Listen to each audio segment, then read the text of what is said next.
Committee of the Whole to order at 5 p.m. on February 4th. I would ask Callie to note roll call. I don't have any announcements unless anyone else does. And I would entertain a motion to approve the minutes from January 21, 2025. So moved. Is there a second? Second. If there are no other edits, corrections, or comments, I would entertain all those in favor to say aye. Aye. Aye. Opposed? Motion carries. Item 5, items for discussion. Discussion regarding employee handbook updates. Mr. Chang and Brandy with a Y. Yeah, so I think this is the first time some of you have met Brandy. She is our human resource generalist and was very helpful in this process of updating the employee handbook. The employee handbook has not been updated since 2022, I believe, or even 2019. We have had some changes since then, and which have been added as an addendum. In addition to that, there have been several updates on the federal level that we've also added into this. And so for this evening, what I'd like to do is go through the summary. I'm not going to dare read all the red lines to you, but if you do have any questions, Brandy, myself, or Carol will be able to answer questions. And if you would like a different format, please let me know. So with that, maybe flipping through a couple of pages here, so just have patience with me. The first section here are new policies that we've added. These were impacted from outside the organization. So the 4 items here, Pregnant Workers Fairness Act, that's on page 8 of the document, numbered page 4. The difference is the PDF page versus the actual page. We added exempt employee clarification on page 38 of the document. We added an artificial intelligence policy as that's becoming more popular, and we do use AI on some of our website landing pages. And then a telecommuting policy. As you know, since the pandemic, we've per practice have let some folks work from home on some days of the week. And so that's not currently in the policies, and we thought it'd be crucial to add that in there. The rest of the summary here goes through additions and changes. Before we jump into that, I just want to note that we're kind of in the very preliminary stages of this. So the folks that have seen this at this point include the department heads and yourselves. The next step after we've kind of discussed some of the policy issues here and the practice items, we'll have an employment law attorney take a look at that. And then from there, it'll come back to the village board. With that being said, the objective of the review is to match practice and policy. In the 3 years that I've been here, we have noticed that there are some differences in what's been traditionally practiced, whether it's looking, administering payroll, administering and accounting overtime, or the hours up to overtime. Some of the differences between union contract and employee handbook. And so from a management standpoint,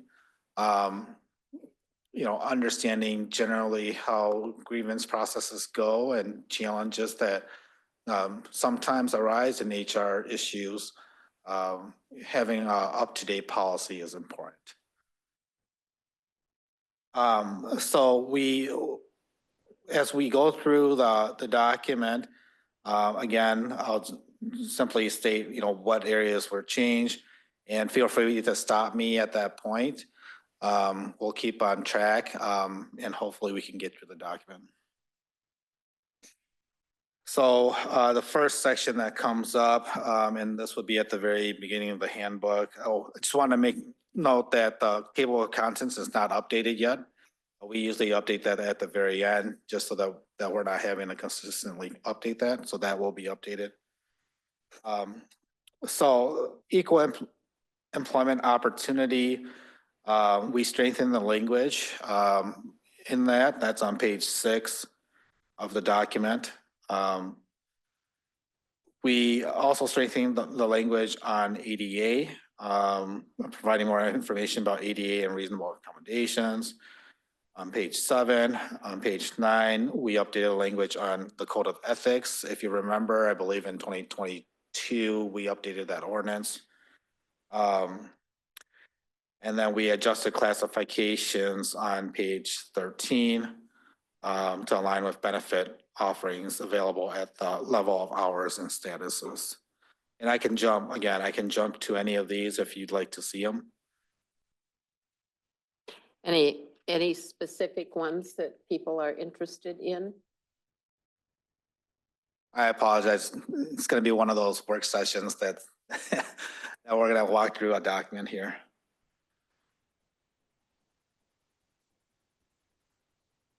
So we did move the drug-free workplace policy, which previously was an addendum or appendix to the document, into the document.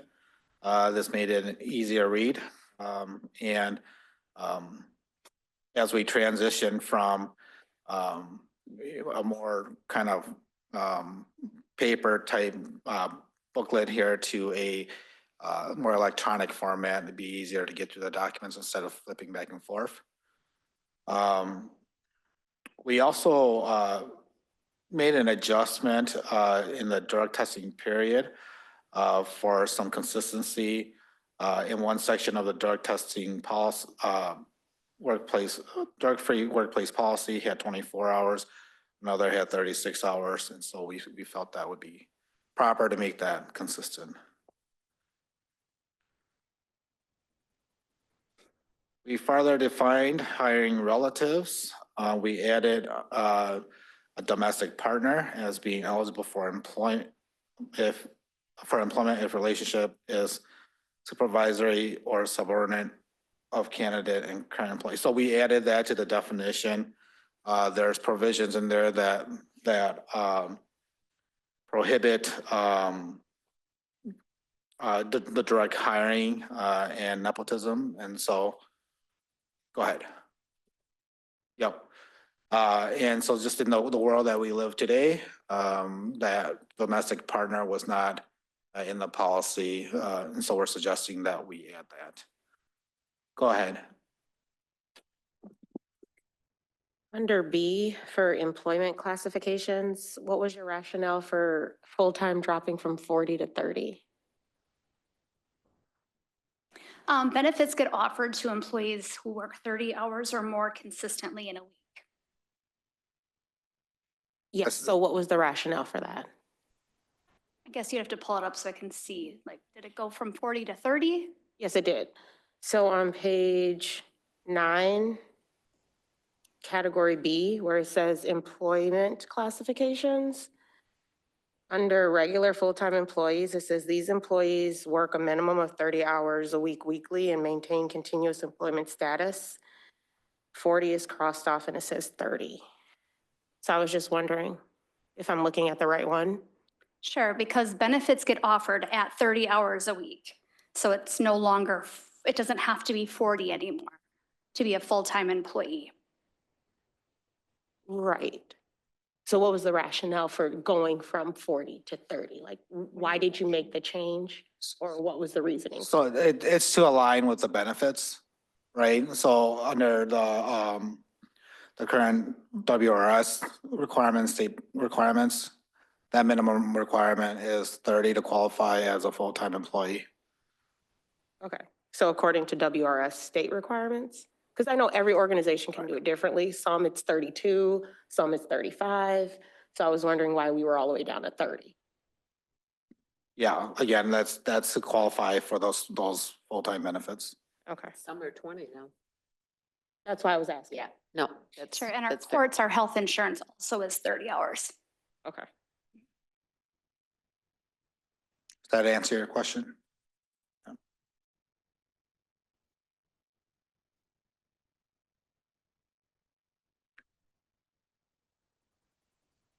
So the next section here is vehicle use. We just included language about not operating a vehicle or a village vehicle while impaired. That was just something that we saw in there that was not listed previously that we thought should be apparent. Conferences, meetings, and training. So conferences and training were previously in separate sections.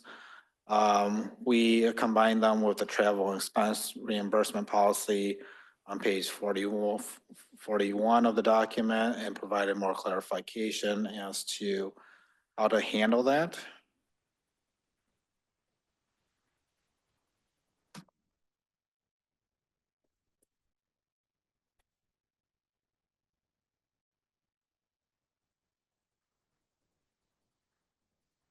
We also clarified the procedure for expense reimbursement. I know this was something that I've discussed with some of the trustees and providing more clarification as those expenses do show up on the monthly billings. And so we wanted to provide a more transparent process here in case those questions come up again.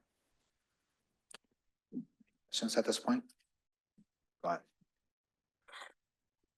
Yeah, before we get too farther, being a CDL holder, there are different requirements for testing. Do all the village employees abide by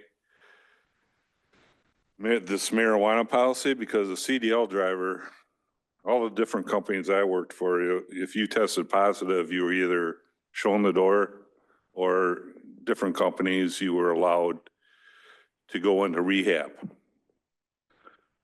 What is the level, or say cocaine, marijuana, it's all the same whether you test positive. What is our policy on that? And it's probably a different level than, say, somebody that works in the water department, billing, or say, or, you know, front desk or whatever. One's mandated by federal law. And then in the same question, the impaired use. A CDL driver cannot come into work with, I believe, 0.02 or, yeah. So, yeah, it's 0.02. I've been retired for 7 years. I forgot all that stuff. Does the same, you know, you talked about impaired use of a vehicle. Does that include the parks employee? Say driving a pickup, 0.02? Is that, shouldn't that be in there? The level of impairment? Because level of impairment can, you know, it's 0.08 legally, but does that apply to somebody using a vehicle or showing up for work that tests more than 0.02? It doesn't, I don't think it states the level there. Level of impairment can vary. Yeah, so. Do we need a figure there? Well, I don't think we do. So I think you're talking about different standards and repercussions coming from it. So all of the provisions live within the drug-free workplace policy. And as I read through it, you know, the workplace is drug-free and alcohol-free. So there's no, I would say, you know, if there is detected, you know, we would go through the process for identifying kind of what the next steps are. it could be accessed in different ways, right? So, I mean, someone can be identified just because of slurred speech, for example. Someone could be involved in a auto accident or an accident, and then different provisions would apply, things like testing, and then kind of walking through those procedures. Now, depending on kind of the level of impact or effect, you kind of go through the discipline process there. I was just looking at more of a fairness, where you have two employees and one did something and they tested 0.04 and another person tested 0.03 in a different situation. The person that was 0.03 was, there is no, I don't think we differentiate Yeah. between the different. yes, so it's a zero tolerance then? Oh, okay. That's fine. I just wondered where that was. Zero tolerance is acceptable to me. It actually, the previous policy had it listed as 0.02, and that was not language we touched at this point. And that sounds pretty good because that's within the parameters of false positive testing. Okay, thanks. You know an awful lot about this. Well. And that's under the CDL. Tested 0.0.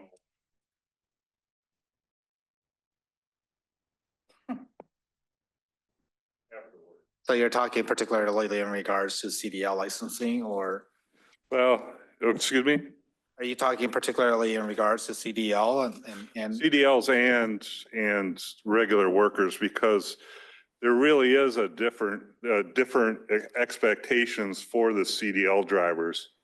And that's to be expected with the drivers, knowing that, but also, it's kind of unfair, but, that's it, they're under federal, we're under, state requirements, so. So the federal is actually 0.04, so we're more stringent in our handbook at 0.02 than the federal guidelines are for a CDL driver. That's what, I thought it was 0.04. Okay, thanks. Thanks, Bill. Yeah. Oh, do we get a copy of the handbook when it's revised? yeah, I mean, it's a public document. We can Yeah, provide okay. one to you. Thank you.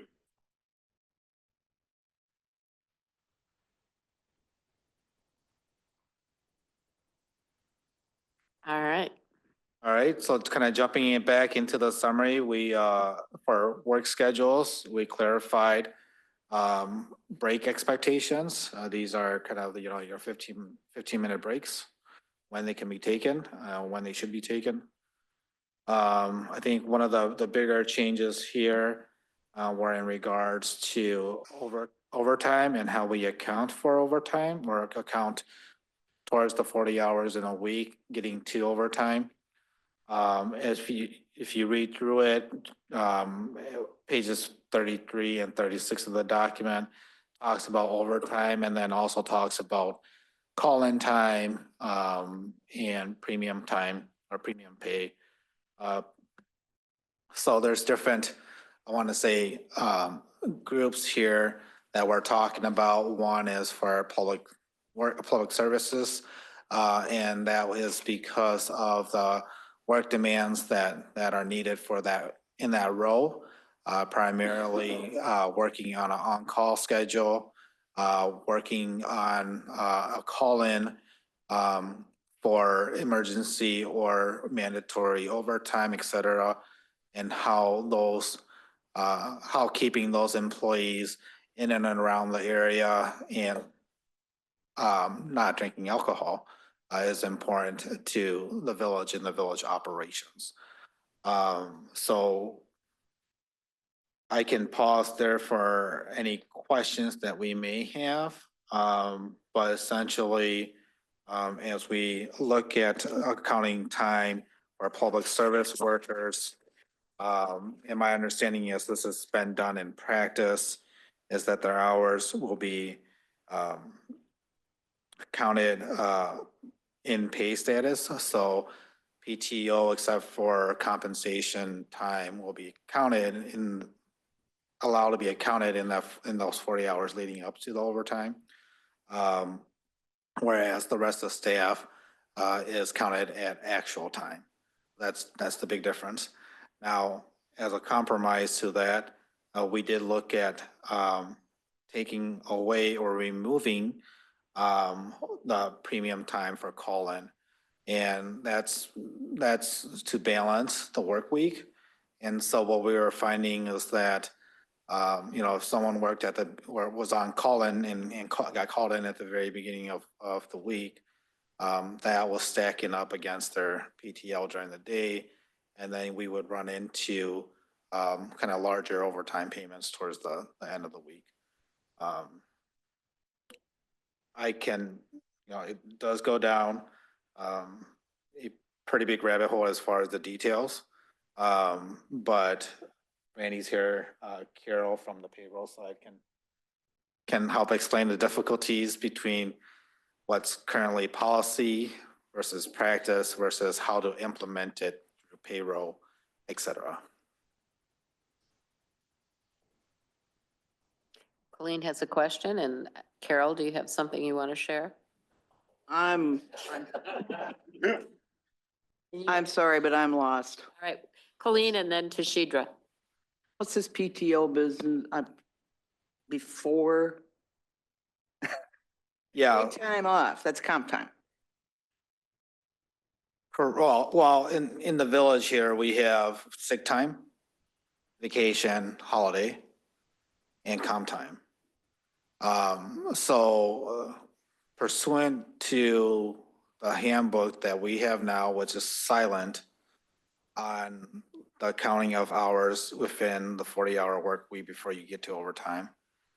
So then we defer to the SLA rule, which states that you count 40 actual hours first. So therefore, if you have a vacation day on a Monday, a vacation day on a Tuesday, and then you work the rest of the week, and then you get called in or for snow plowing per se on that Saturday and that Sunday, you actually don't count those first 2 days towards your 40 hours. And so someone who's getting called in on a Saturday or a Sunday to work is not getting any overtime or premium pay for that. So that's different from how it's been practiced, right? And so there was that deviation between the two. How was it practiced? Well, the way that Is it's that been, overtime anyway? well, the way that's been being that's the way that's been being recorded is that those did count towards the 40 hours. And that's how it's, I mean, my understanding is that that's how it's been for quite some time. Tashidra, you had a question? So if we're working on the handbook now, so would that necessarily need to stay that way now that it's not being 40 hours anymore? So, because right now it's 40 hours is the work week, but per the new handbook, it's dropping down to 30. So that's a reduction of 10. And so I just want to clarify. So you're saying that per the handbook and per the rule, if you're using PTO time and you get called in, theoretically that call-in should not be considered, whatever the case may be, but in practice, the PTO time has been used as part of the 40 hours. Is that what you're saying? There's been a discrepancy between Yeah. so handbook there's- and what should be and what has actually been in practice? I just want to clarify what you're saying. I think I'm understanding that correctly, yes. And so again, just kind of getting back, I think there's two questions in there. One, we do define here in accounting for overtime that's at that 40 hours, right? Whether it's pay-in status or it's actual hours. Pay-in status is counting the PTO towards it. But that's 40 hours. The 30 hours is for full-time definition to obtain benefits. So there's Only for. separation, yeah. Go ahead, Rebecca. Yeah, thanks for catching this because I didn't realize that was happening. And I totally get what you're saying here because, I mean, for instance, I work out in the regular world like a lot of us do. And if we have a holiday, that doesn't count towards our 40 hours for overtime. Only the hours we actually work count towards overtime. So I think that's a good policy to make sure that we're enforcing. So I really appreciate that you caught that and that we're going to clean that up. So I just want to make sure that the policy that is being revised too allows for public service workers to count those holidays, those vacation days, and towards that 40 hours. For the rest of the staff, it would be actual hours. Can you say that one more time? The way that it's written without the adjustments to it refers to actual hours worked. Right. The way that we're changing it to states that for public service workers, they're allowed to use those vacation time, the PTO and count it towards because of them having to get called in Got to do it. the snow plowing, to do the emergencies, and now we've added special events for cleanup, et cetera, Right. to keep them within vicinity of the village, and they're able to, again, not go to the bars and stay, ready to come into work. I think that's a fair way of doing that for that class of workers, personally. Colleen? Probably I'll explain in there, but put it to me in English here, Bill. Public Works, somebody's on call on the weekends, right? Correct, Overnight. correct. How do they get compensated for that on call? So, That does screw up your life. yeah, so currently before the changes here, they're on call. They get, if they get called in, they get a premium pay. And then, if they don't, they also get a compensation for holding on to the phone during the weekend, and that rotates. So they, Compensated. I believe it's like, am I explaining this right? Yeah, let me see if I can clarify. The person who carries the phone on, let's say Saturday, for example, they are guaranteed 2 hours because they do have to physically come in and do something on the weekend. There is an obligation to come in and take care of some work. So they automatically get paid for the 2 hours. If they also then get called in to do something else, they will also get a minimum of 2 hours for being called in. Plus, if they end up working more than 2 hours, they get paid for whatever hours they work. So there's always a guaranteed at least 2 hours and then additional pay if they get called in to do other things. Then they also get a $25 bonus pay for just having the phone because they're the one that's going to answer that phone if somebody calls. So they do get also a $25 extra. And that's only public service workers? Yeah, that they're the ones that are on rotation to carry that phone on the weekend. And yeah, the foremans carry the phone at night during the week. So they get a $10 bonus for carrying the phone on a weeknight. Is it red? What? The little sign goes up and it's. Yeah. So you get $10 for having that phone with you overnight? 25. 25. The foreman. 10 during the week. And then the guys that carry it on the weekend get 25 each day. So they get $50 for the weekend. Got it. So that's the only extra compensation that they get though for being on call. They- Over and they get the above $50 what they would get for the actual work. Yeah, they get the 2 $50. guaranteed hours. And then if they get called in, is it 2 guaranteed hours per day on the weekend or just, Yes, because Okay. work they actually have to come in and do. okay, and A then minimum of if they get 2 hours. called in, then they get another minimum of 2 hours. If they go over the 2 hours in the actual work, then they continue to get paid at that. Okay. And then the Weekend- $25 for each day that they're carrying the phone. Yep. Historically, those weekend hours were always paid at time and a half. They get paid at a premium rate. What if they haven't worked the 40 hours though? Well, historically, right now, they get paid at a premium rate. They're not considered overtime because it's actually the first hours of the week that they work because we start our week on Saturday.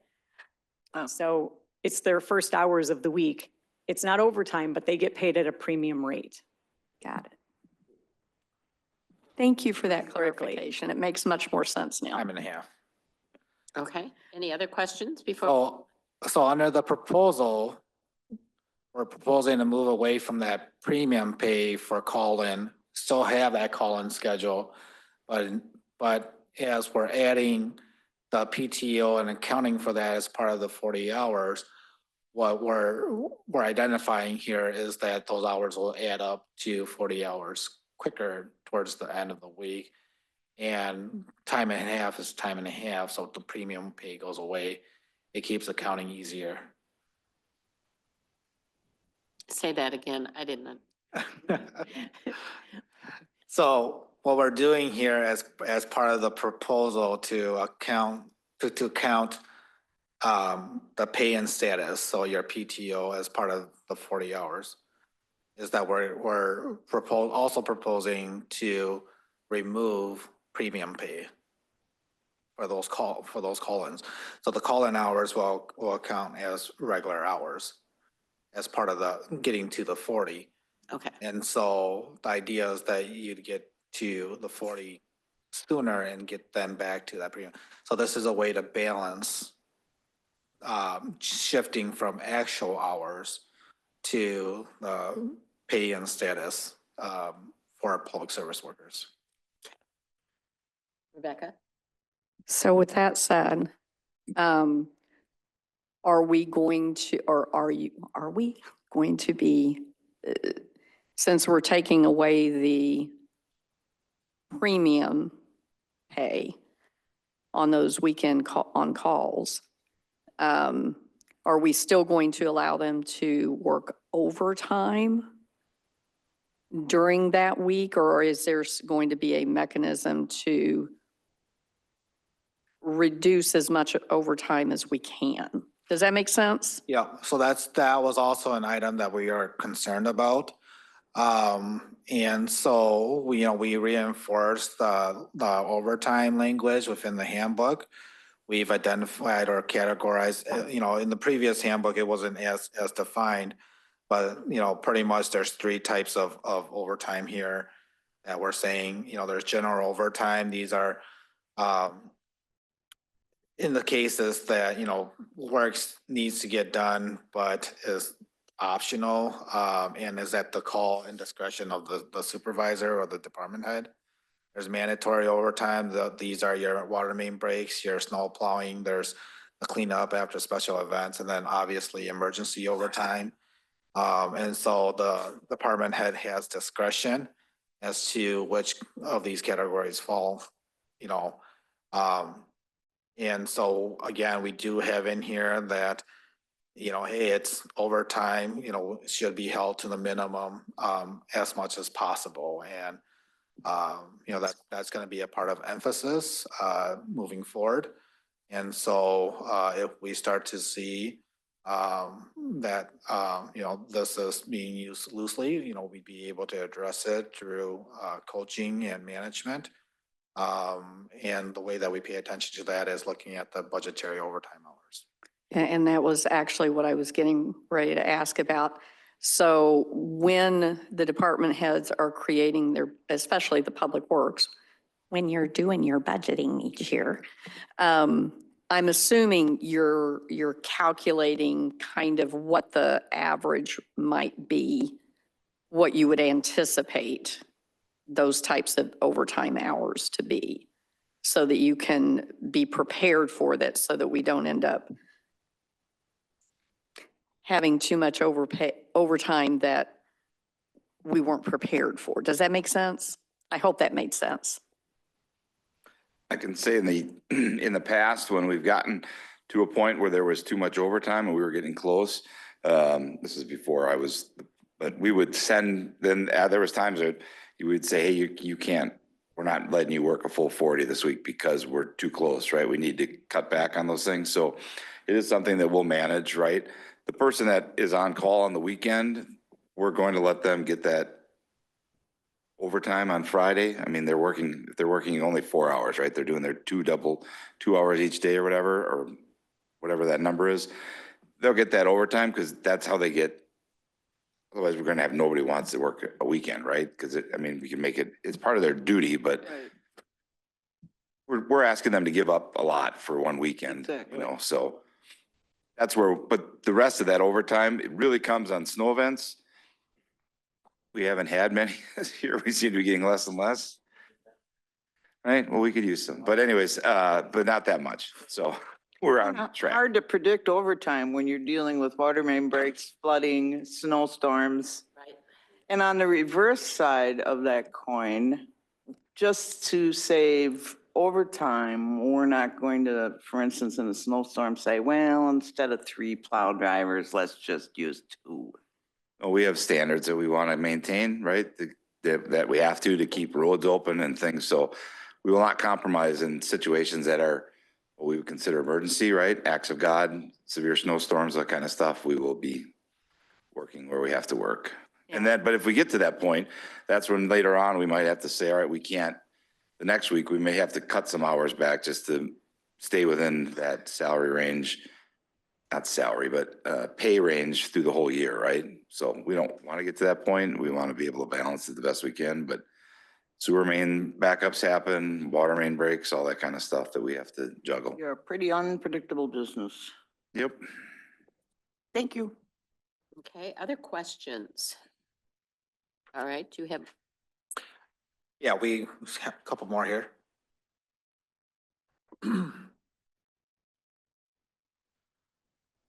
So again, we talked about travel expense and reimbursement, and solidifying that process.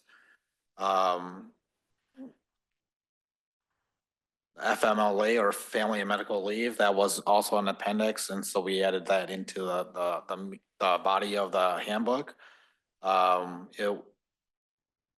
We also made the tracking of FMLA consistent. So the state tracks FMLA on a calendar year basis, and we were not on that schedule, correct?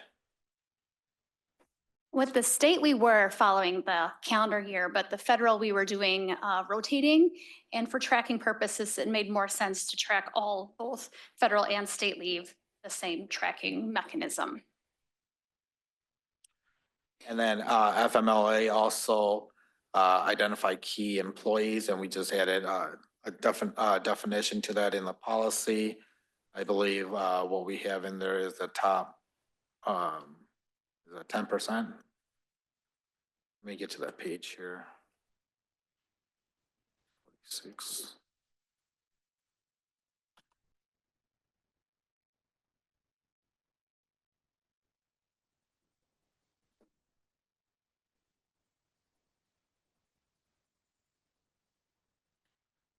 At the end of the section here, yes, the highest paid 10% as key employees, and that's consistent with the federal guideline. So holidays, here is another significant section where the PD has asked that Easter Sunday be a recognized holiday. So what happens is that at least for their patrol section, that their supervisors one of their supervisors would have to work along with the patrol officers. In the contract, it does have the Easter Sunday as a holiday. So that's an inconsistency between the union contract and the village policy. In addition to that, practice, again, is that supervisors or sergeants, in this case, receive premium pay. And then, comp time for working that holiday. That's not reflected in the policy. That is more similar to the contract, and reflects that patrol responsibility over a more administrative role. And so we've added that language in here to make it consistent again.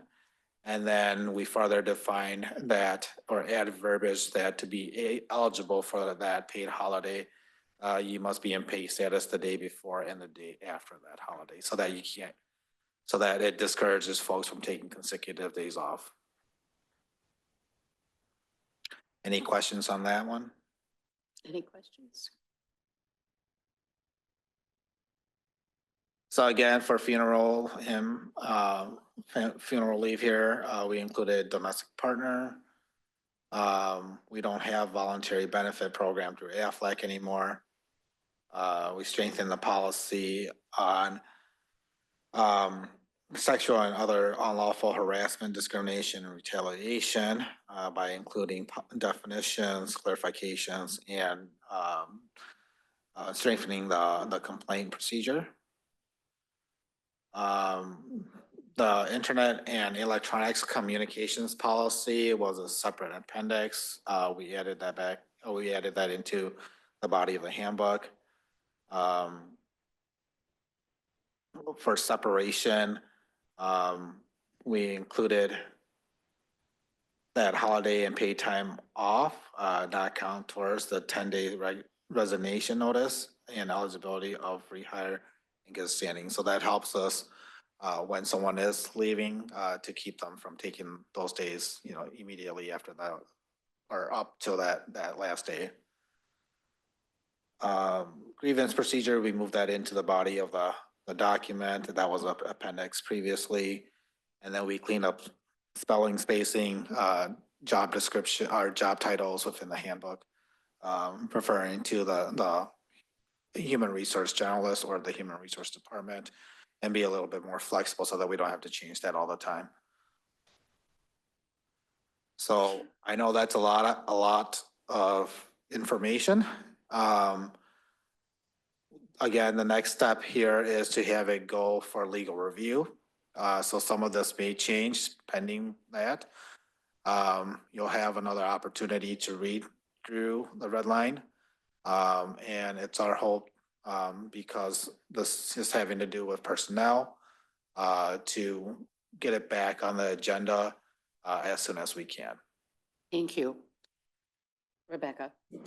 I just wanted to say thank you for getting this done, because I work with a lot of these types of documents with my work, and you guys did a great job. Thank you. All right. Randy, anything else for us? No, ma'am. Good that you could join us tonight. All right, administrative update, Bill?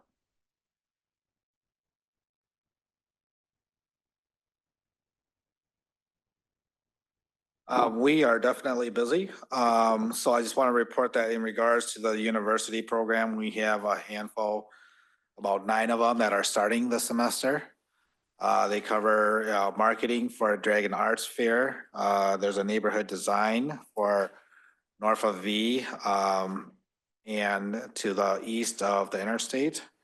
There's a sustainability planning for future growth. There's a study looking at a possible IT services consortium. We're working with business students to look at a multi-year forecasting for financial planning. We're working on a staff growth plan, a sustainable action plan.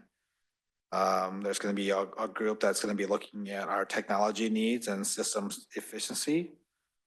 And then lastly here, but not least here, looking at future facilities growth planning. So that's spread amongst the various department heads according to kind of their specialty and responsibility. And so as soon as we have those reports, you'll see as the semester starts to end and wrap up in that April, May timeframe, we'll try our best to get some of that product or the deliverables to the village board, and those students that can bring presentations to the board, we'll have them do so. But as far as planning for agendas, we are full for the next two meetings. And then starting to plan into April here. Okay. Carol, do you have anything? Chief Olson? Yep, I'm here. Just real quick, just the staff is now fully converted to their new work schedule based on the CBA that you all ratified last year. So they're in a 10-hour, 8-hour, 38 total hours per week schedule. Seems to be going well. We're seeing obviously more labor hours, which is always a good thing. They have more overlap, so it's been a little bit better for them, and I'll have a lot more for you at the next meeting. But that's just a quick update on that. Thank you. Judd, Public Services? Yep, so we've been busy. We got bids out. We'll have one bid opening tomorrow. That's our street maintenance, chip sealing, crack filling, but the other ones a couple of them have gone out, and there are others that we're still working on building the bid packages, including Highway V, which needs to run through the county's process. So we're working to get that to them so they can go through their committees and then back out. We've been working a lot on tree trimming while we've got the opportunity. So our guys have been out doing that work. We've actually been working, Quercus has been doing a lot of work in the community with buckthorn in some areas. And then we've actually been cleaning up the Baki parcel that we've seen. So if you've not seen it, it looks nice. I think it's less of that underbrush buckthorn stuff has been getting out of there. So the guys have been working hard on that. And then they've been doing some painting at the police department. Oops, sorry, chief, helping us make it a little cleaner over there with that. And then we are working with Stantec yet on the stream bank revitalization. We had a nice meeting last week with a cooperative effort between us, the DNR, Dane County, Stantec, and then actually Trouts Unlimited has taken an interest, and we filed a letter with them asking if they might want to help sponsor the riverbank cleanup to the tune of $17,000, and they are seriously considering doing that. It would be their largest event that they've ever partnered with, so hopefully they will come through with that. But they were really excited about the work that we've been doing here in our river, so kudos to you guys for leading us to do that. Thanks. The one other question I had for you, there are lines up and down Main Street and Meadow, and they're everywhere. And someone said, what is that? And I was like, I have no idea. Love the lines. If you've noticed, we do it on Facebook. We'll promote it. It's what we're doing with our salt brine. So you guys did authorize us to buy a salt brine machine. So we make our own salt brine now rather than going to Madison. But it's water that's infused to a salination point that we put that on the line, on the roads. When it dries, that salt is there. So when the snow or ice builds, it's easier for us to pull off, or even it preventing it from sticking in the first place. So This is in preparation for ice that's expected the end of the week? tomorrow. Yep. Yep. So we'd usually do it the day before we know something's going to come. But it helps, and it lessens our amount of salt that we have to use otherwise in other areas. So. Thank you. All right. Alex, community development update? Two quick things. We'll be going out for RFP at the end of the week for, we talked about last year, the cost of community services analysis, to get a fiscal impact tool to help us evaluate development as it comes in, to kind of get a better sense of the impact on costs to the village. And then on the CDA side of things, we'll be hosting a neighborhood meeting on February 11th at the Cornerstone Community Center at 6 p.m. to discuss the new development project and get feedback and input from the public. So if you would like to attend, you're certainly welcome. Just let Callie know ahead of time. Thank you. Administrative, Callie? I just found out right before the meeting, Joelle had let me know that we have collected 28 million in tax collection from December and January. So Frontline and the finance teams have been very, very busy making sure that everything is done and accounted for and our reporting is all done correctly. They did an amazing job.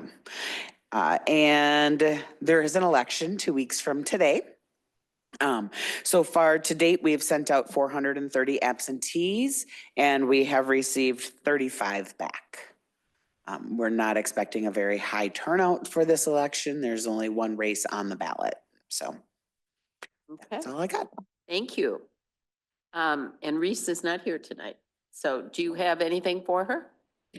No, they're up at the Wisconsin Parks and Recreation Association Conference. So they're partaking in that this week. So that's where they're at. But otherwise, they've been working on traditional recreation stuff as they're putting together the spring Great, guide. Spring guide, that's the word. Thanks.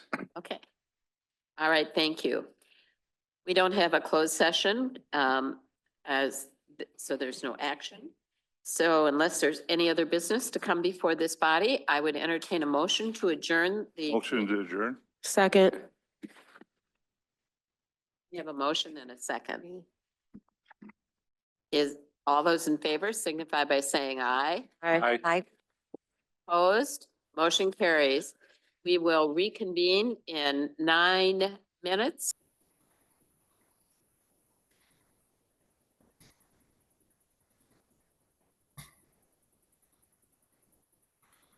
Jim, can you hear us? I can hear you. Can you hear me, Kelly? We can. Thank you. Thank you. I'm gonna put myself on mute until I talk or whatever. Sounds good. I appreciate it. Thank you.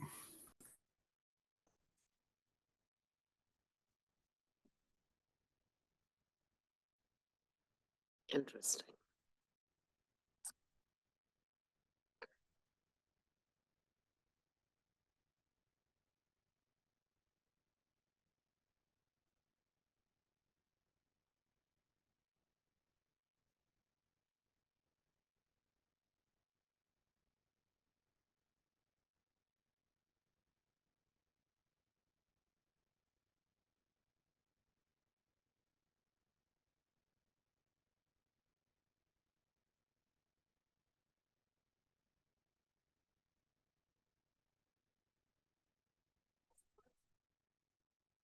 We do. Sure.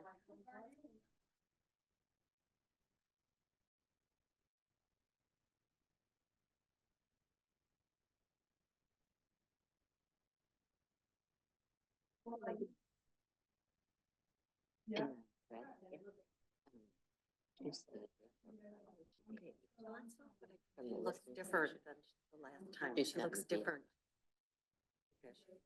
I haven't seen it.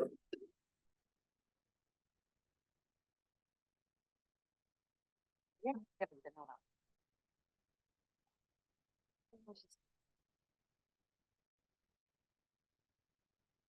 All right, it's 6 o'clock. All right. I call the meeting to order on Tuesday, February 4th at 6 PM. I would ask Callie to note roll call. And I would ask Tashidra to lead us in the Pledge of Allegiance. I pledge allegiance to the flag of the United States of America and to the republic for which it stands, one nation, under God, indivisible, with liberty and justice for all.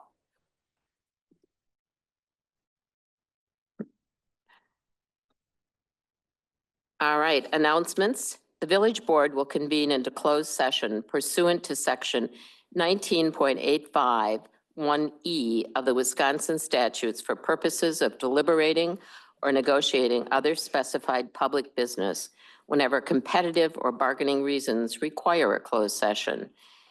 Negotiating a development agreement with JES DeForest Wisconsin Industrial LLC, 3D DeForest Wisconsin Industrial LLC, and DeForest Wisconsin Industrial LLC tonight. We have a consent agenda, item 5, and I would entertain a motion to approve the consent agenda. So moved. We have a motion, Second. and a second. All those in favor signify by saying aye. Aye. Aye. Opposed? Motion carries. All right, we're going to move to public appearances. All right, and we have a couple. We have Sheila Howe.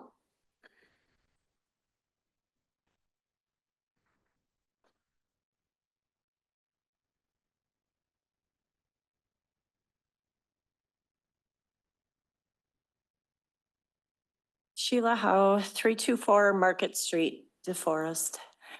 Thank you again for taking this issue up, and I now encourage you to take our Director of Public Services, Judd Blau's recommendation to the board and stop using the hydrofluorosilicic acid in our water supply. Made fluoride I'm sorry to chemical- interrupt you, Sheila. Can you just wait one moment so I can get this timer? Something is not working here. I'm under 3 for sure.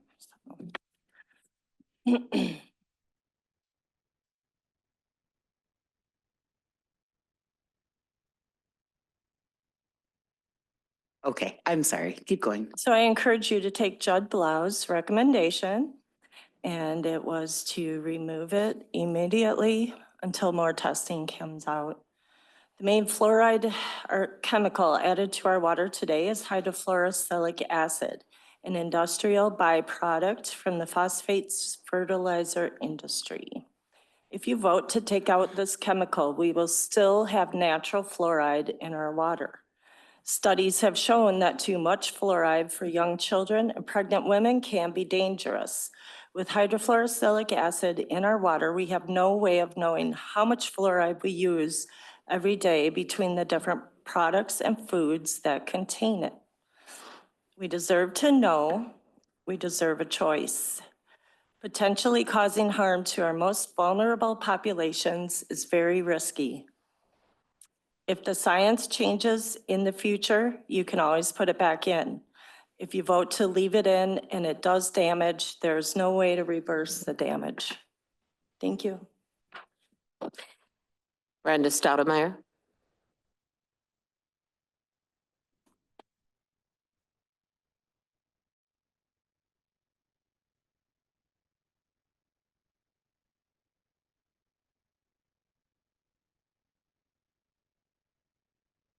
Brenda Stoudemire, 1278 Doty Street, Green Bay, Wisconsin. Thanks for having us again. I just want to point out that, we're talking about the level in our water, and up until around 2015, the optimal level in our water was 1.2 milligrams per liter. We know 1.5 milligrams per liter is the level of neurotoxicity. Well, there could have been many instances that we were drinking 1.5. And we would have never known. The pregnant moms were drinking it, people mix their infant formula with it. Even to this day, if the operators have an overfeed with malfunction of their equipment, they don't have to tell any of you guys until it gets their monthly average of 2 milligrams per liter. So, if there's a power outage where SCADA gets messed up with the dosage and it's dosing 1.8, 1.9, even 2, nobody has to tell you. So we know that's neurotoxic, and that seems like a risk that we shouldn't want to take.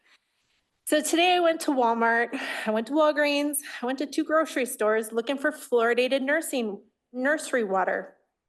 They used to carry it. I even looked on Amazon. Nobody carries it anymore. I think the writing's on the wall. A lot of the scientists in our lawsuit said that usually industry will start to make changes before regulation even has to do the job of banning water fluoridation. So it seems to me that, the industry doesn't want to be liable for lowering the kids' IQ or increasing ADHD in our kids. So I don't know why they're not selling it on Amazon no more or at Walgreens or Walmart, but you can't find the fluoridated water. Let's see. So 6 fluoridated toothpaste and mouthwash companies have lawsuits filed against them at this time. I'm not sure if you guys are aware of that. And then at the last meeting, we were told that it costs about $6 for a tube of toothpaste these days. So I went to Walmart and I got all of this for under $6. It was $5.21. Some of these toothpastes were $1.96. This one was $1. This one was 98 cents. So toothpaste is very, very cheap. So 6 US states have introduced bills to ban fluoridation, while another 6 are working to repeal their fluoride mandates. And so what do we know about fluoride? We know that fluoride has only been approved by the FDA for topical use. The FDA has never approved ingestion of fluoride. It says do not swallow on their products. The fluoride prescription tablets, never FDA approved. They're unapproved drugs, never went through safety and effectiveness studies. DHS used to give out sodium fluoride tablets. I contacted them and told them, hey, why are you giving out these tablets that have never been FDA approved? They didn't even know that. Is that my 3 minutes? Yeah. Okay, I'll stop there. Thank you so much. Thank you. Is there anybody online who wishes to address the board that, if there is, could you put your hand up?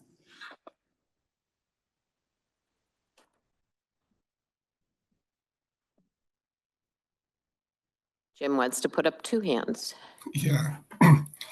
I just wanted to comment, I couldn't see the speaker when she was talking, so I'm curious what she had held up as far as the number of things. Couple from the tubes store. of toothpaste and a package of toothbrushes. Okay, thank you. Are there anybody else here who hasn't signed in and still wishes to appear? All right, thank you. We will move on then. There are no presentations and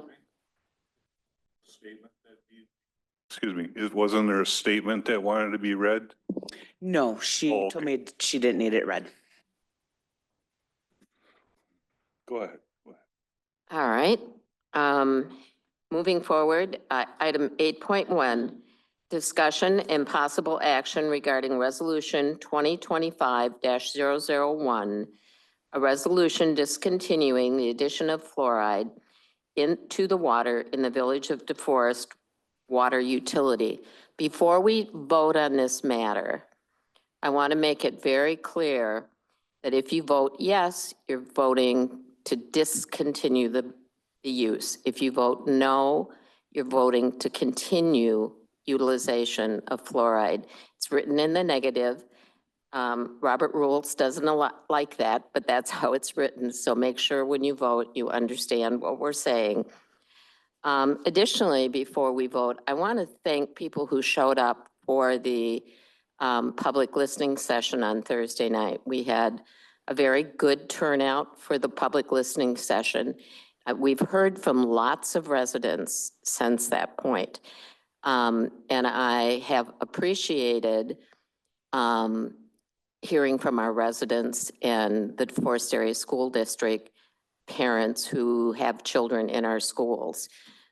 There's a real interest across our community and a lot of strong opinions. This has been emotional for lots of people. So for that, I hope we've heard from everyone who wanted us to hear their opinions, and I thank people for their participation. So unless there's anything else, I'm going to entertain a motion on resolution 8.1. I would move to approve. Well, excuse me, we need to move it off the table first, don't we? Oh, yes, actually, you're correct. I think we postponed, we didn't table. Are you sure? Yep, I'm sure. Okay. Okay. Well, then in that case, I would move to approve the resolution to remove the fluoride from our water. Before we take a vote, I would like to say something. Second. We have a motion and a second. With that, I will take discussion or comment. Bill. Jane, can I ask that we do roll call when we get to We it? are going to do a roll call vote, Jim. Thank you. In my 5 years of being on the board, I've never done as much research on a subject as this. I feel I've done my due diligence, listened to anybody that had an opinion. I'm elected to represent the people of DeForest to make a good decision. I'm not a scientist. I'm an everyday person. Everybody has their expertise in life. Hopefully they do good at what they do. Not everybody can be a doctor, a dentist, a truck driver, a ditch digger. Things that I have learned, somebody came before the board and spoke about daycares and the need for fluoride in daycares. And this could have been a game changer for me. So over the weekend, I looked at state statutes, and of course there is no state statute requiring fluoride in municipal water systems. So I looked further in daycare regulations, there's no regulations stating there needs to be fluoride in water that's at daycares. The exception is, say, like Little University out in the town of Vienna, they're on well water. They're required by state statute to test for nitrates, which is probably 30 times more deadly to young infants than fluoride. Also, E. coli, chloroform, of course, make you sick, but there is no requirement for fluoride. I've learned systemic ingestion of water does nothing for my teeth. There's no way it can get through my system out into the enamel. I've talked to many dentists and they fully agree. I've wanted to get rid of this for 25 years, actually. My daughter was 12. Came home from the dentist in tears. Her dentist said, "Your brown spots are caused by excess fluoride. It's called fluorosis." I don't know, in her 20s, she went through veneer treatments on her teeth at a great cost to herself. There isn't any doctor or any dentist that will recommend that your children be fed sugar or soda pop. Soda pop contains phosphoric acid that'll strip your enamel faster than anything else. Put a rusty bolt in a cup of Coke, and the next day all the rust has come off the bolt. That's what it does to your teeth. There have been mistakes in water systems. Sun Prairie a couple years ago, for a month, put 4 times the amount of fluoride in the water.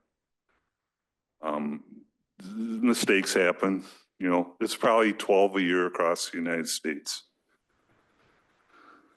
During our discussions, they got kind of out of hand. People made claims, wild claims.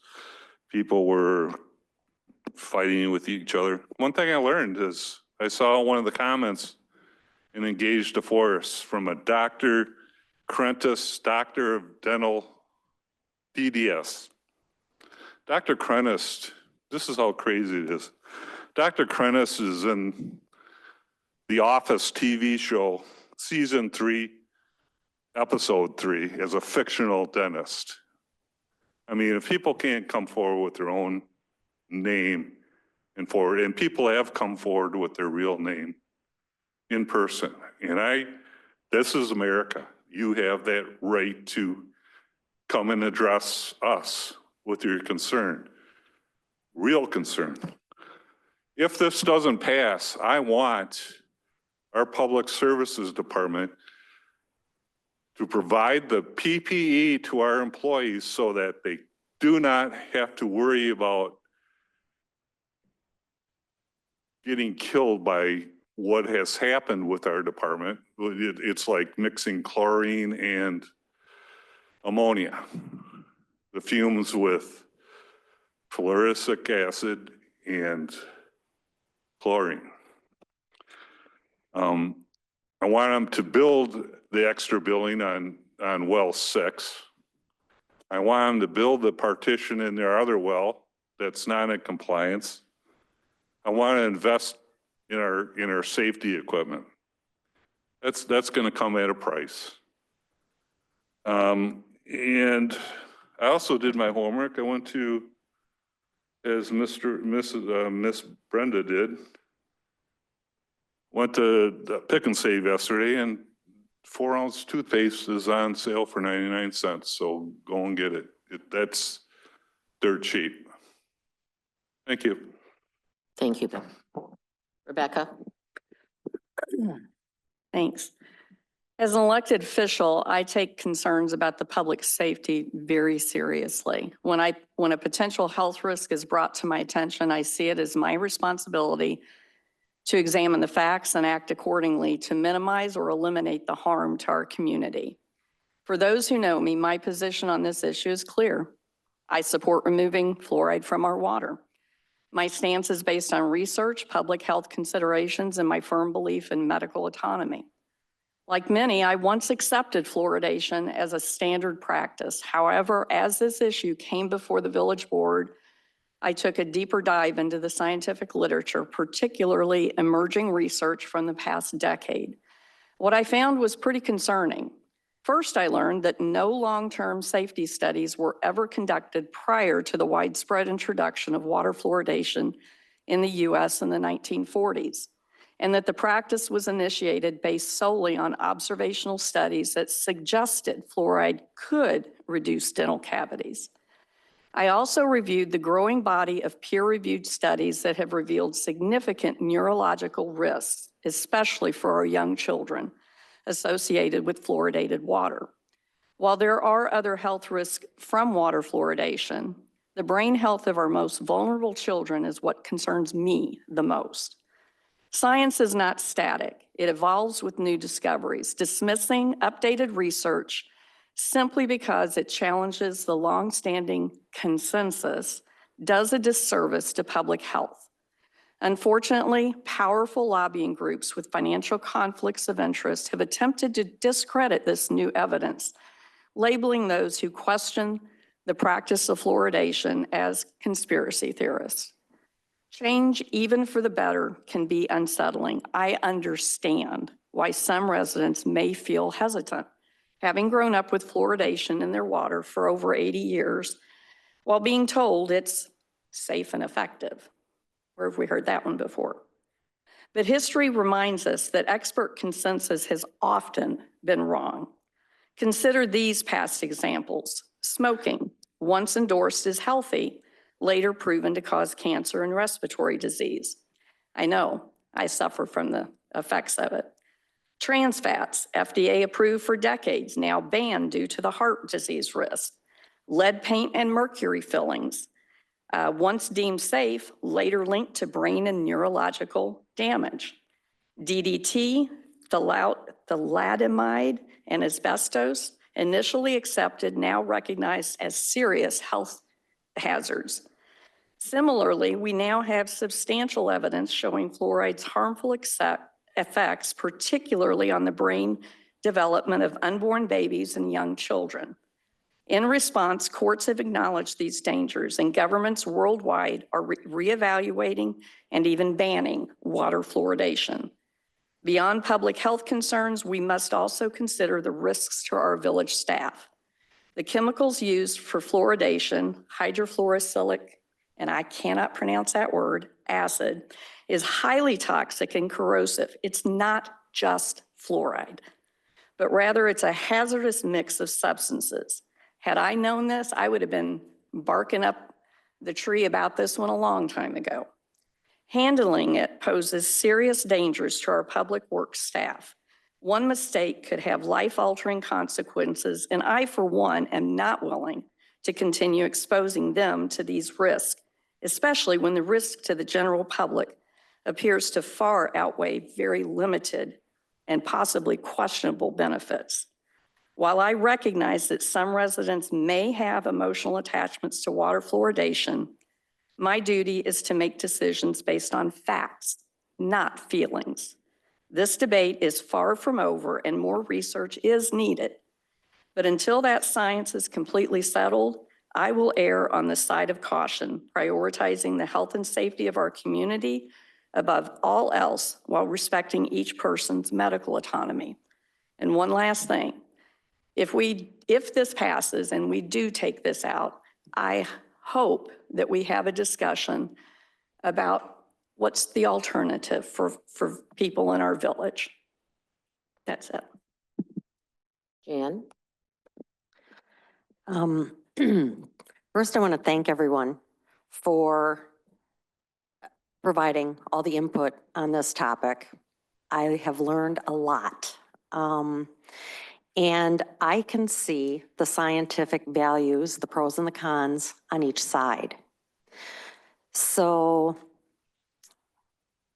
that aside, and beside the fact that me personally, I personally would like to see the fluoride removed. But knowing that, brings me to my next point.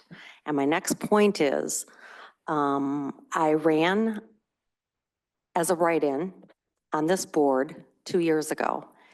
And the reason I did that is I felt residents' voices were not being heard. So keeping with my reason for wanting to be on this board and seeing all of the communications that came in, whether they be emails, phone calls, I had people contacting me through Facebook Messenger. It is showing that more of the residents want to keep the fluoride in the water. So I'm probably going to be going that direction.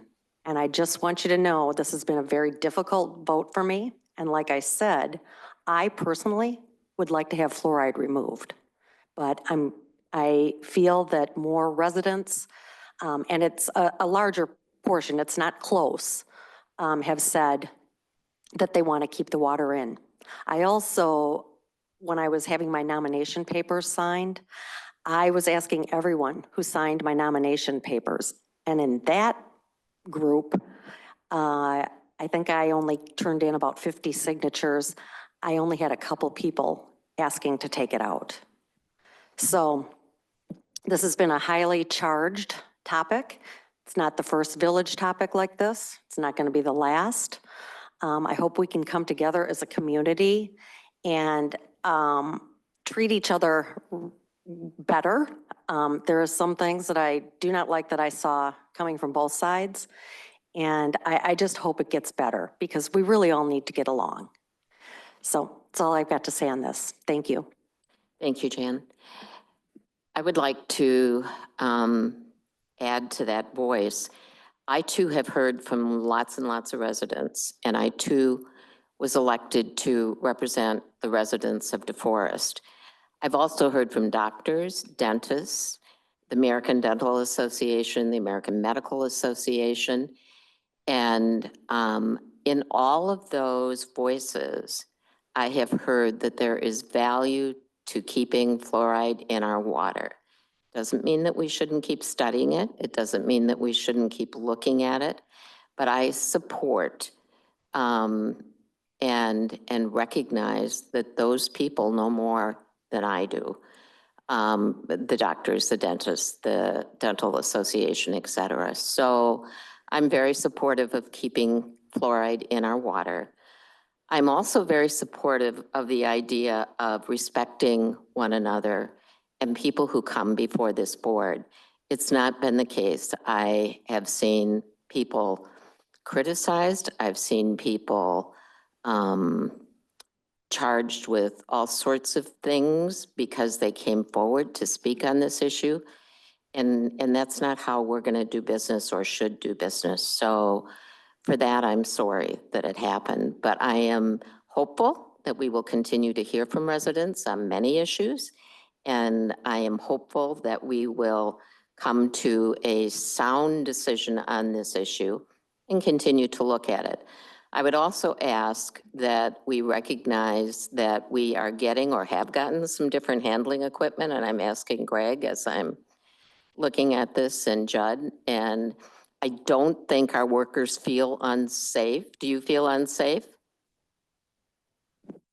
No, we provide safety gear for our workers and we feel safe.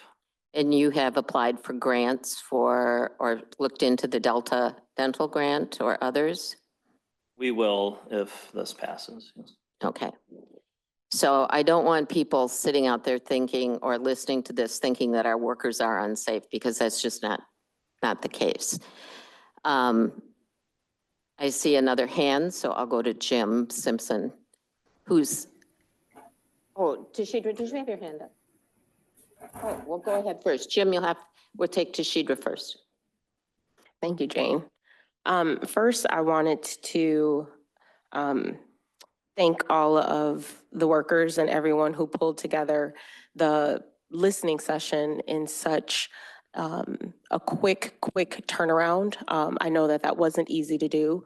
And so I want to honor the work that was done to honor the board's request to pull together a listening session in order to give the community an opportunity to let their voices be heard. And that just shows the due diligence of our staff and our administration to really bring the community together. Next, I want to thank the community for taking the time to speak and to let your voices be heard, whether it was through email or coming to this forum. And I also want to reiterate, and I know I say this every time we have a discussion, that we need to remember to respectfully disagree with one another.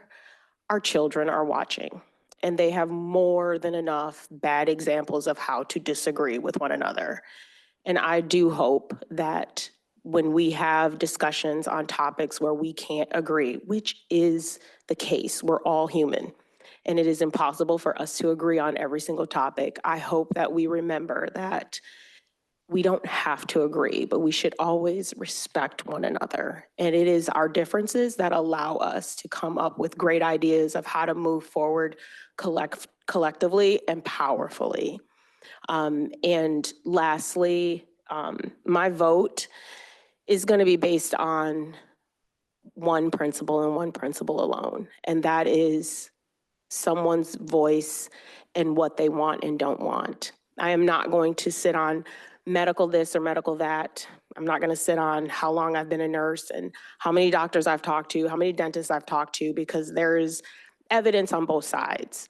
And I love research, I love statistics, and you will find stats on both sides, and is it reliable, and different things of that nature. What I rely on is, if someone says no, are we honoring the no? And there are community members in our community that have said no. And ethically, I want to honor that no. And there are community members that have said yes. And so my vote will be based on that. It's not based on should we or shouldn't we, does it work or does it not work? As a nurse, I can tell you evidence-based practice is what is pounded in my head, and it grows and it changes. As we learn more, we grow and we develop. But there's one thing that we should always honor, and that is the no. And if someone says they don't want something, they should not be forced to have it.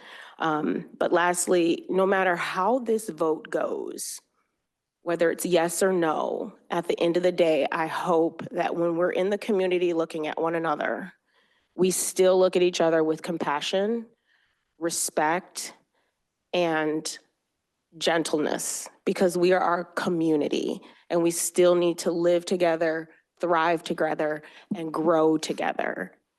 And our children are watching us, and we are setting the tone of how they're going to behave and how they're going to expect to interact with one another.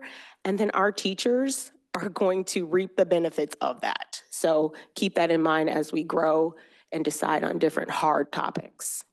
Thank you, Tashidra. Jim and then Colleen. Thank you. Can you hear me okay? We can. So one thing, thank you, Tashidra, for what you spoke of as far as like the public information, because that's one, I've got a number of things I want to bring up. And one thing that I regret is at the last village board meeting, I would say it was a bit out of character where I spoke that I didn't want to move forward with the public listening session. And I do feel like we had a number of different committee meetings that people could have talked to. But I think it's a real good learning process that we went through when something is this controversial. that maybe moving forward, we'll have more of these listening sessions. But I cautious, what I think also happened is that Facebook or social media was used as a tool for delay. And I don't want that to happen again. So that's where I think, again, it's a good learning thing for the board that maybe when we do come up with conversational things that we want to have listening sessions, that could maybe curtail delay and bring in more public input. So again, I want to speak on that because I regret that I spoke against having a listening session in the last meeting. Another thing I wanted to bring up is that when this conversation first started, I guess I read it as a topic and I went into it without reading, say, the data presented. And I went back on my history growing up in the town of Burke on a well. And I didn't think it was anything different, but I had a number of cavities as a kid growing up. And when I eventually went to live in Madison and go to college, my cavities went down. And thinking about this topic, it's like, okay, that's because of fluoride in the water. But I've recently thought about it too. What other changes has happened? I'd say I drink a whole lot less Kool-Aid. I had a lot less candy because now I'm in college and things like that. But there's a lot of other things that go, my point is a lot of other things go into what we can do to protect our teeth. As far as the PPEs that we're talking about, I am confident that our village staff is going to be protected. If we need to add that into the budget, we will.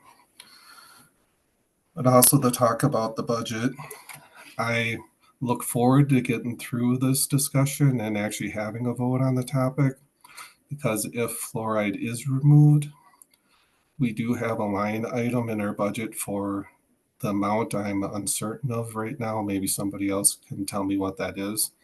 But I hope we have continued discussion on what we would be using that for to help our citizens. And as far as the number of people that I've talked to, I feel it's been pretty close to 50-50. And that's just my interpretation of everybody that's talked to me. And I've reached out to individuals that haven't been, say, at these meetings as people, citizens walking around. I say maybe a bit like you, Jan, where you went around and talked to the people that when you got your signatures. But for me, it's been close to 50-50. And another thing that I think of a lot is a term that, say, at the DOT, we talk about environmental justice, which to me is a bit of an odd term, but it talks more about the financial cost of different things. And as far as you don't want to impose something on, say, impoverished individuals that they may say, I guess I should just get to the point as far as like to remove fluoride from the water is going to take quite a bit of cost as far as the reverse osmosis or telling somebody they got to buy bottled water. I think the environmental justice on that or those impoverished individuals, that's a larger cost than, say, toothpaste or whatever we can do to help as a village board with maybe providing other avenues to protect teeth. And like Rebecca said, when it comes to the vote, which I still don't know which way it's going to go, I'm going to err on the side of caution. And I would ask that we remove fluoride from the water. That's everything I had to say as far as my points. Thank you, Jim. Thank you, Jim. Colleen? I don't have any formal statement written down here. So I'll probably mess this up, but anyway, thanks to everybody who came and talked at our last listening session. That was really important to hear from the citizenry. I've done a lot of, this has been a miserable couple of months, back and forth and back and forth and back and forth and losing sleep at night and how am I going to do this? Well, as I told anybody I talked to who contacted me, as was said before, I am elected to represent the village. I always do, at least I hope I'm doing, that's what I'm thinking I'm doing, what is right for the majority of the community. And what I have seen is that the majority of the community that I've heard from, that we've heard from, wants the fluoride left in. I've talked to a number of women I know, older, younger. Their doctors never talked about it when they were pregnant, never talked to them about it when it came to breastfeeding versus formula feeding or keeping fluoridated water out of their child's formula. Talked to a number of dentists, looked at the research, and at this point, there just isn't enough to convince me that it's fluoride that's causing some of these neurological issues. And God knows I'm no doctor or scientist, but I'm going to go with public health on this one. Thank you. All right. You've all had a say. I would then ask for a roll call vote. Trustee Stefan Hagen-Hahn. No. Trustee Witherspoon. Yes. Trustee Allen. Yes. Trustee Langraff. Yes. Trustee Little. No. Trustee Simpson. Yes. President Cahill Wolfgram. No. 4-3, motion carries. All right. Thank you, everyone. We will move forward and continue to look at this as we go forward.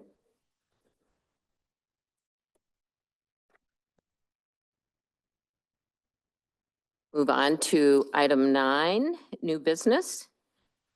There is none. Item 10, presentation of resolutions and ordinances. 10.1, resolution 2025-003. Resolution authorizing the village president and clerk to execute a memorandum of understanding with the CDA for the completion of environmental reviews. Motion to approve. Second. We have a motion and a second. Is there any discussion or questions of Alex? If not, all those in favor signify by saying aye. Aye. Aye. Opposed? Motion carries. All right, item 10.2, ordinance 2025-004, an ordinance amending the village zoning code, chapter 15, to remove the minimum land area requirement for planned unit developments in designated redevelopment project areas. Motion to approve. We have a Second. motion and a second. Any questions or discussion? If not, all those in favor signify by saying aye. Aye. Aye. Opposed? Motion carries. Item 10.3, ordinance 2025-005, an ordinance annexing approximately 2.6 acres of land from the town of Vienna, Dane County, Wisconsin, MBR number 14725. Motion to approve. We have a motion. Colleen, do you want to? Second. All right. We have a motion and a second. Is there any further comment or discussion? If not, all those in favor signify by saying aye. Aye. Aye. All right. Item 10.4, ordinance 2025-006, an ordinance attaching of right-of-way lands from the town of Burke to the village of DeForest. Move to approve. Second. We have a motion and a second. Any discussion or questions? If not, all those in favor signify by saying aye. Aye. Aye. Opposed? Motion carries. Item 10.5, resolution 2025-004, a resolution adopting the Village of DeForest design and construction guidelines related to public works construction projects. Motion to approve. Second. We have a motion and a second. Any discussion or questions? If not, all those in favor signify by saying aye. Aye. Aye. Opposed? Motion carries. Communications, check register was in your packet. Committee, commission, and board reports were in your packet. I don't have any additional information for a president's report, so I will entertain a motion to convene into closed session. Motion to go into closed session? Roll call vote, please.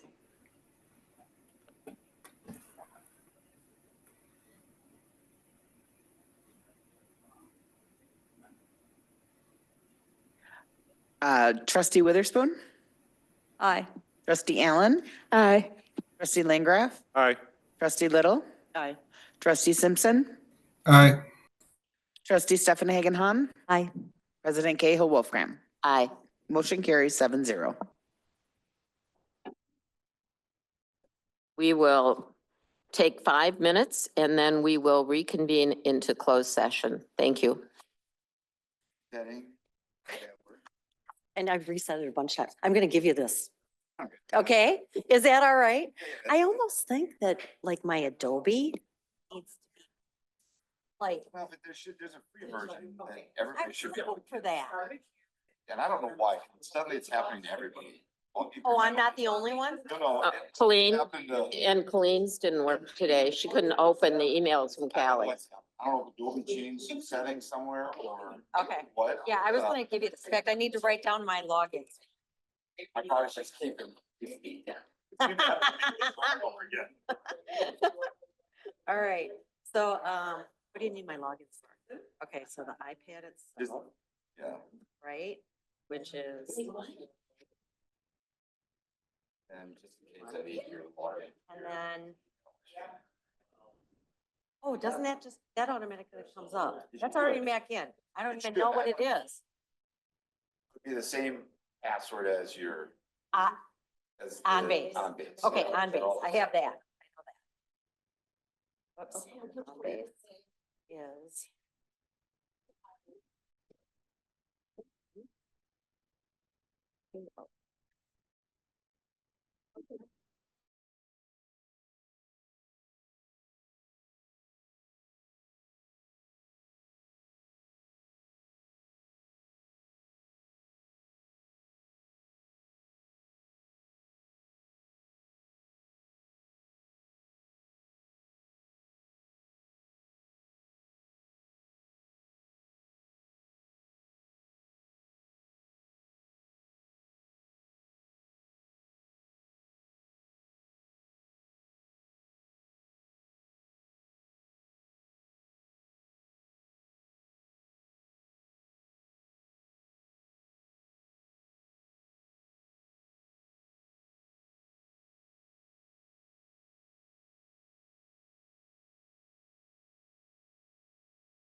If you guys are talking, you're on mute.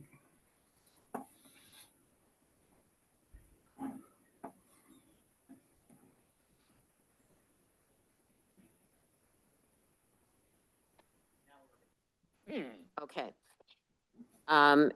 There's no action to come out of closed, and I don't know of any other business to come before this body.